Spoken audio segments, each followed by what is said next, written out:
just for yeah, anybody who might be getting lost in the weeds of that conversation, what we're talking about is the difference between what's called cessationism and continuationism, which has to yeah, do with the gifts of the Spirit.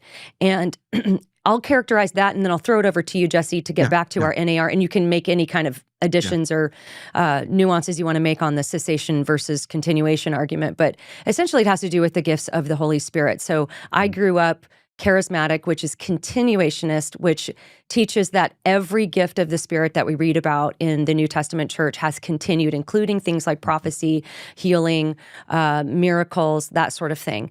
Now, the cessationists, now I grew up being told cessationists don't believe in the Holy Spirit and kind of all these there's Yeah. Bit mischaracterizations of a on both straw man. sides, Yeah. right? But essentially the basic, and there's nuances within these positions, of course, but the basic position of cessationists is that what we call the sign gifts, the miraculous gifts Yeah. of things like miracles, healing, tongues, prophecy, those ceased with the apostolic age because they were signs. They were the Mm. evidence that the message of Jesus was true and was the message. And then, of course, Jesus' death and resurrection, and then commissioning his direct apostles and to Yeah. do these, to have these gifts. Now, what that doesn't mean, people are always thinking, oh, they don't believe in miracles. That's not true. Yeah. Cessationists will pray for healing when they're sick. They believe that God can and does miracles when he wants to, but just that this particular gift would not Mhm. necessarily apply to people today. So I'll throw Yes. it over to you. You can comment on all those things, Jesse.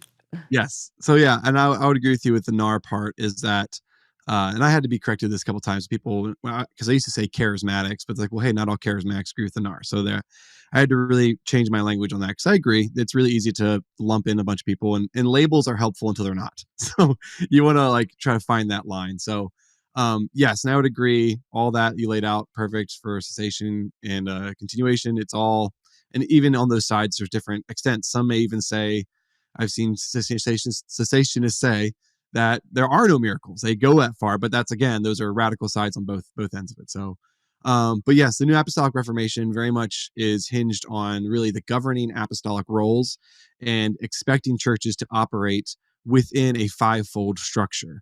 So, like to have a church, you really need to have those fivefold structures like fulfilled, active.